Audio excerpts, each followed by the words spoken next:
What's up, kids? Welcome back to Story Rant. It's been a really long time. If you haven't been here in a while, I'm Eric Malachite. I'm a cosmic horror, cyberpunk, and dark fantasy author. In fact, it's probably been almost a year since my last upload. Last year, I intended to keep this channel going consistently, but I was just completely burnt out on content creation, to be completely honest. I had a lot of work to do for other clients, top 10s included. I'm now their production and project manager and assistant video editor as well. And I'm starting to host Bio and Geo a little bit here and there, just to take some pressure off Carl, because all that recording, all that content can be very overwhelming, as I well know. I stopped doing Science Get, I stopped doing this channel too, and I've really sat and thought about, what do I want to do? If I'm going to do any content creation at all, what do I really want to focus on? And storytelling has always been part of that. The answer, basically. Last year, I had a really nebulous idea what this channel was going to be. I even got in on some D&D analysis during the whole OGL 1.1 debacle, and I intended to continue doing that kind of content, talking about RPGs. I love tabletop RPGs. I run Call of Cthulhu quite a bit, actually. I've written several scenarios for the system that I intend to release commercially on the Miskatonic repository, but just haven't gotten around to it yet because I'm, always working on some kind of book. And I've had a lot on my TBR. I've been making a lot of moves, I guess, with my writing career as a fiction author, and the time is right, I think, to come back with some new content on this channel and maybe some vlog style content on my dormant author channel, which has only really been useful for like uploading effect shots and stuff from my cosmic horror, analog horror project, OEI. I'm working on and have been working on a short animated film for that project. It's just, I've got it like over halfway done. It's just not fully ready to be considered done yet. There's a lot of 2D animation I still have to do, and I'm doing that in Clip Studio Paint, and it's time consuming. So expect that at some point this year, probably by Halloween. So how do I plan to revive this channel and keep it consistent to ensure that I don't get burnt out again, right? Well, that's a loaded question because I want to do some video essay stuff, but I'm not gonna give myself any deadlines for when these things are gonna be done. I'm working on several scripts at once because that's just how my ADHD brain works.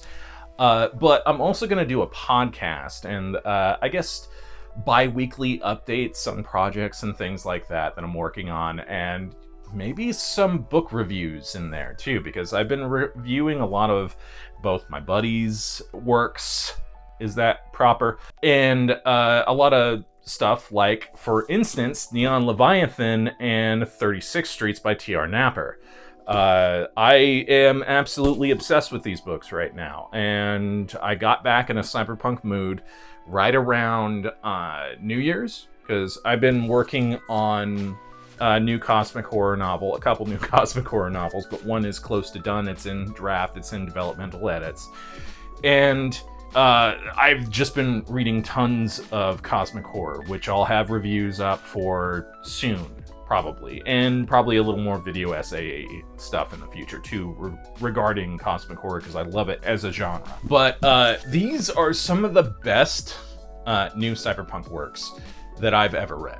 There's just something very close to home about these that makes them feel, I don't want to say more authentic, but it's right up my alley as far as what I like in my modern cyberpunk. There's been a lot of attempts at modern cyberpunk, and not all of them have stuck the landing. I feel like these have.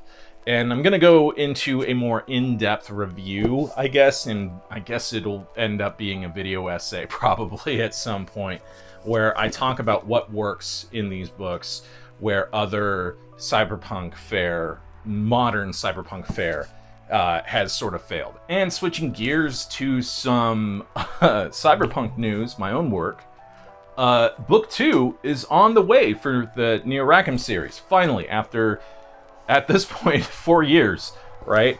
Or it will be 4 years soon. I'm very excited about book 2 because it's a wild story. Book 3 actually has a draft, and that was book 2.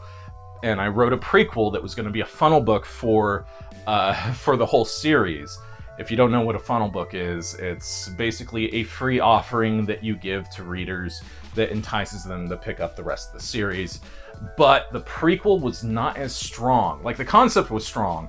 It basically takes place in a mega skyscraper. The mega skyscraper gets locked down by a mysterious hacker who's going after somebody that Detective Kai Shen has to protect. And she goes on her own sort of journey of self-discovery while she's trying to survive. And they're trying to break basically a whodunit mystery surrounding this mysterious hacker. And just this current draft, bringing this out of prequel status, it does have prequel elements to it, as in there are flashbacks to in Shen's life to a previous partner that he had that got collared and sent off to the Mind Wrecker of all things, and that's a deep emotional journey. But this draft, I'm really freaking proud of it, and I can't wait for you guys to fucking read this thing, because I think it's gonna blow book 1 out of the water. And I know a lot of people really love this book. My buddy CT Phipps, he is the biggest cheerleader for this book. If you haven't read it, it's a short 50,000 word read. It's really a basic introduction to the world. I've also got some exciting news regarding this universe that I can't really talk about just yet. I've been working on a lot of short stories that are in canon for this universe, and a couple of them showed up in Neo Cyberpunk Volume 1 and Neo Cyberpunk Volume 3, but this one, there's a new one coming out, but I can't really talk about it just yet. Just be excited for me, okay? Be excited. It's big news. It'll come out very soon. Cthulhu Grimoire, also in draft right now. The sequel to Mind's Horizon. Mind's Horizon is my best-selling book right now. It's my most popular book. Cthulhu Grimoire is a different animal, but I'm very excited about it. It's batshit insane. I'll just say that much. But the developmental edits are going really well. Phoenix is doing a great job, as always. And yeah, I'm looking forward to working in the new year and bringing finally some new books to you guys. But bringing it back to book 2 and the cover situation, I'm working on the 3rd draft of the cover.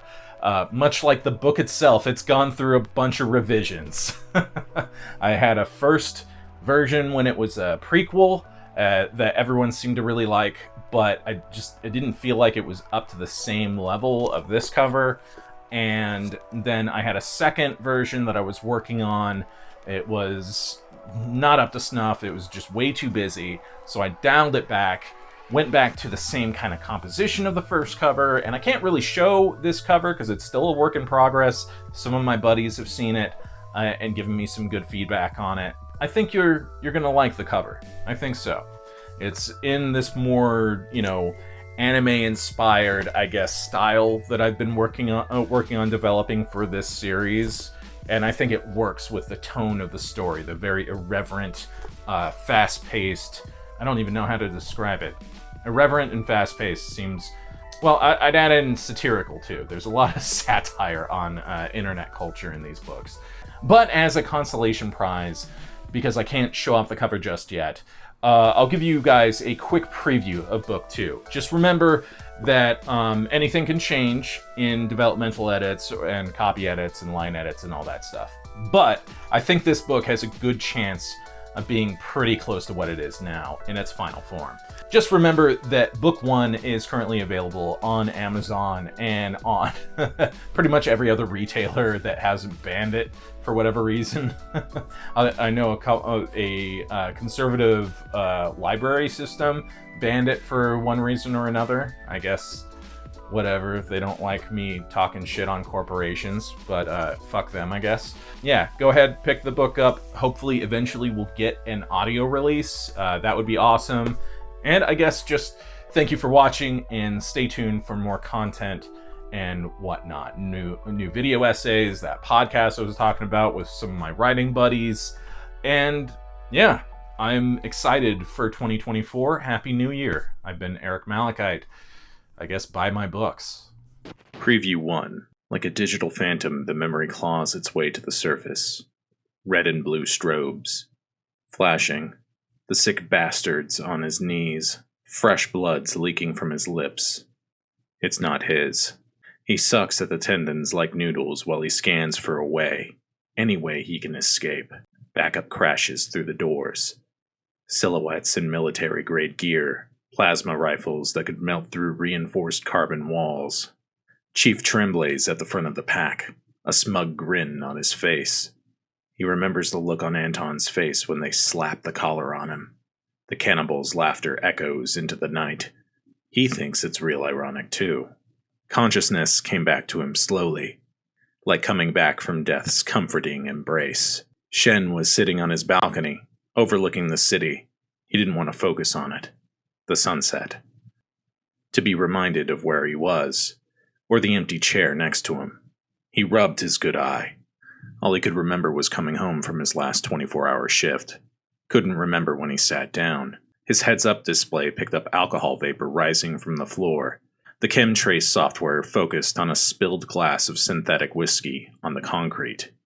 He didn't remember grabbing the bottle, pouring the glass. Anton used to tell him sleep deprivation was worse than being drunk. He wondered. Finally, he allowed himself to look at the city. The sun was setting, sending stripes of putrid green and yellow beams of light cascading through the city. The color was rumored to be the result of a new terraforming technology that Rackham Media was testing, one of the many ways they were trying to extend a dying planet's lifeline, the corporate confederacy to the rescue. With the setting of the sun, slowly the neon nightmare of blinking lights and holographic advertising came to rule the night. Trails of skycar traffic were clearly outlined by streaks of electric blue, a skyline seemingly plagiarized from late 20th century science fiction. Preview 2. The cartridge felt heavy in her thin hands. She held it up to the lamplight. It always amazed her how so much experience could be stored on something so small. It was no bigger than her pinky finger, and yet it contained a portion of someone's world. A new experience which would reshape her mind and expose the universe to her. She smiled. The cartridge clicked into place. It hung off her implant like someone was feeding her brain. And in a way, someone was.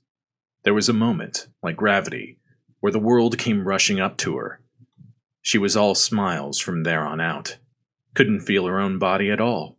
Now she was a boy whose rolls had been made by too much canned bread, countless skybox deliveries, and liquid potato chips, who was staring at himself in the mirror, grinning like he was the hottest shit, modeling his leather jacket with the Cyberoni 1 Productions logo printed on the back.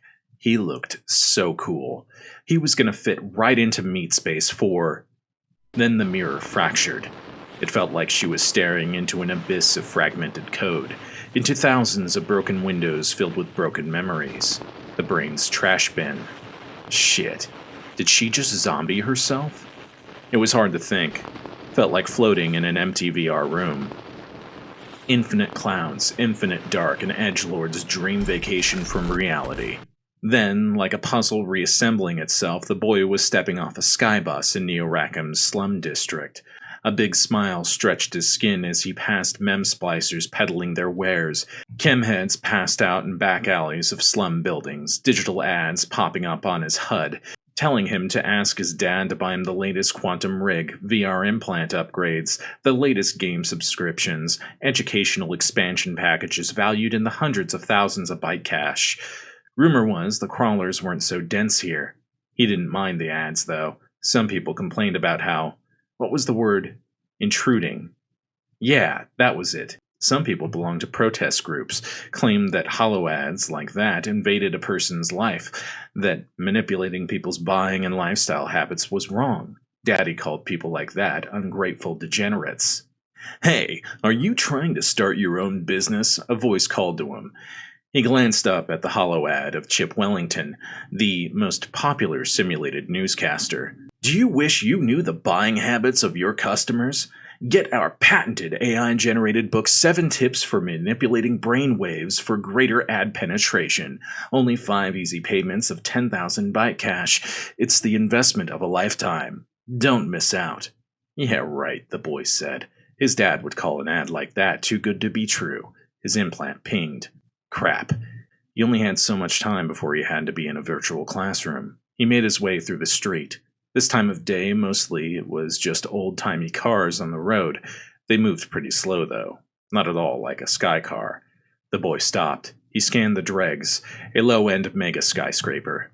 It wasn't as big as the building he lived in, but it was still pretty impressive compared to most of the other storage units and the coffin beds mem splicers could rent. Only 100 byte cash a day plus RMA tax. Apparently, due to poor build quality, whole apartments would come crashing down to the ground every once in a while.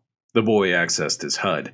He had all kinds of byte cash, but he wasn't going to be spending it on something lame like the latest popular MMO.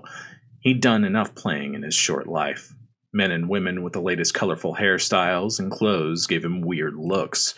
He was definitely in the wrong part of town. If one of them found out who he really was, he ignored them. He was on a mission. That mission was Madame Violet. Rumor was she'd take anyone, long as they had the byte cash to pay her. And fuck did he have byte cash. He was going to lose it once and for all. No longer would his friends tease him about his addiction to his waifu. The boy swallowed hard, looked back at downtown Neo Rackham's skyline, at the mega skyscrapers that ascended right up into the clouds and dared to keep going, at the midnight sky car traffic that had trickled to a crawl, at the neon ads, and the lights, and the life of it all. His friends always said that meat space was fakeware, but what did Gen Blank suckers like them know? The meat space he saw was full of life, and personality, and fog, identity crisis, panic, like an orgasm gone wrong. Who was it that was viewing this memory? Was it actually happening? The darkness dragged over the image of Neo Rackham's neon skyline like fragmented curtains. Whoever they were, whatever their life had been, they were zombied now. Daddy always warned about putting weird things in their brain, but had they listened? Fuck no. Preview 3. Dim emergency lights in the elevator soured the mood, as if spirit couldn't get lower. The lift stank like sweat and piss. Every couple floors, fluorescence embedded in the elevator shaft shined through transparent shielding on either side of the car. Normally, the screens on the walls would be playing non-stop ads for the residents too poor to afford full immersion implants. The lift would be filled with the sound of slogans and teasers for simulcasts. One of the reasons why she never came down here. Least in Rackham Social, she could turn on an ad blocker demon without getting a fine. She was thankful the screens were dark. Even so, the memory of a choice few of those ads echoed like auditory hallucinations. Couldn't tell if it was an echo recorded by her implant or what. Rumor was newer full immersion implants would copy ad data to play back during a user's REM session for greater market penetration. Tonight at 10 p.m. EST, it's the wrestling event of the year. 2 cyborg midgets will duke it out for Lady Spitfire's affection. It's the Nuclear Capybara versus Rabid Steve Kilroy. Place your bets. If your half-man wins, you win double. Is your VR implant old hat? Don't be a Gen Blank. Upgrade that piece of shiz. Gex 7's new line of full immersion implants are perfect for any Rackham Social user and come in a variety of customizable styles. Financing packages available. Gex 7 is a subsidiary of Rackham Media Amalgamated. Did you know that full immersion VR sex is better than the real thing? 9 out of 10 users agree. Rackham Social's patented Pleasure AI automatically adjusts to your preferences, providing an unparalleled experience with no need for clunky external equipment. Omens sighed. Was there no escape? She couldn't help but stare at her reflection. Her glowing yellow eyes and hot pink tats lit the car almost as well as any neon ad might. Like she was just another product.